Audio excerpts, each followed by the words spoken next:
Take a look at futures this Monday morning, final Monday morning of 2025 trading. Just pointing that out. Final trading week of the year. As you can see, the Dow is slightly higher, 5 points. S&P and the Nasdaq are slightly lower. The S&P 500 is nearing that 7,000 level, tracking an 8th straight monthly gain. It's been a phenomenal year. All three major indices posting double-digit gains for the year. Obviously, the AI boom here. Strong economic growth, 3 consecutive Fed rate cuts. The Nasdaq surging over 22%. The Dow is up 15%. The S&P 500 jumping 18%.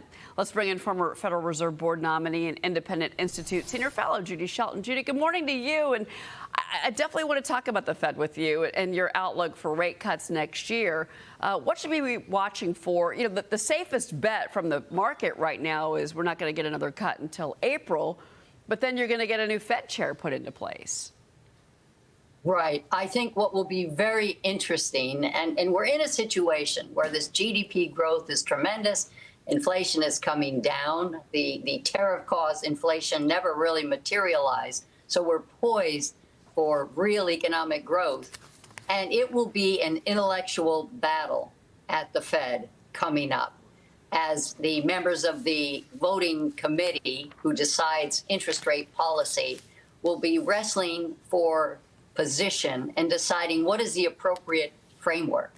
Because if we stick with the Fed's old model, that it's a trade-off between inflation and unemployment, which means that you try to limit growth in order to prevent inflation, it's not going to work. Because what we have is a supply-side economic growth agenda, and that requires access to capital for the private sector. And it assumes that you can have economic growth without inflation.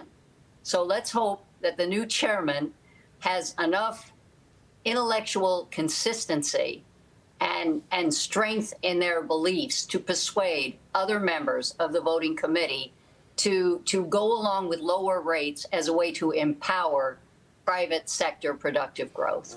And Lou Bass needs to get in here because obviously we look at there's technically 4 candidates, but really there's 2, and we're kind of now between Kevin Warsh and Kevin Hassett. Yeah. Is kind of where the rubber meeting the road is. It's up to the president, of course. But what do you make? I think Kevin Hassett is the consensus likely pick for the market right now. But my question that I'm concerned about, and I think most investors are, is can you maintain independence, right? Is there a perception of independence? I think that's most important.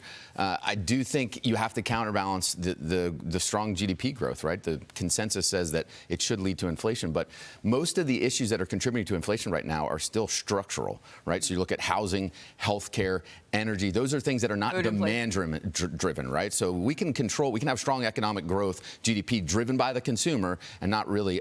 And as long as we're having reforms on those structural issues, which we are on energy, we're starting to on healthcare, we can bring down that other side of the inflation. Right. And no, and a lot of those tariffs on food inflation, to deal with food inflation, are being dealt with by the Trump administration. They have been doing that. And I want to take a look at yields this morning, Judy, because gold hit record highs this year. It's been an incredible year for metals.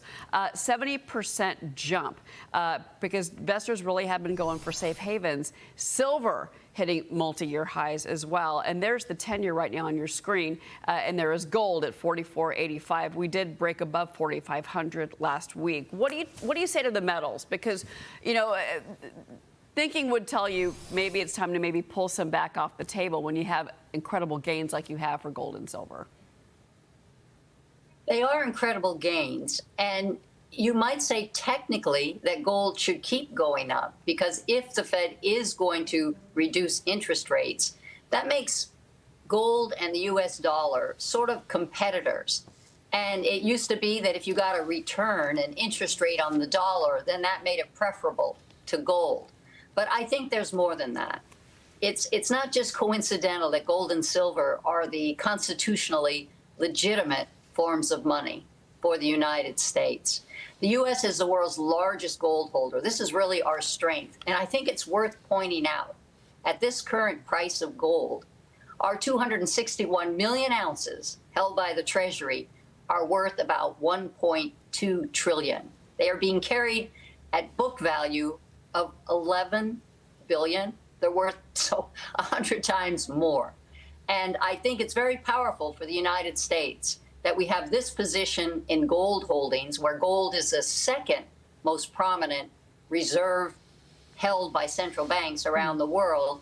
And we also happen to have the world's dominant currency in the US dollar. This is our strength, and we should be ensuring that we use that as soft power around the world. Oh, that's a very, very good point. Judy Shelton, it's great having you on the show this morning. Thank you for being here. Thanks, Cheryl.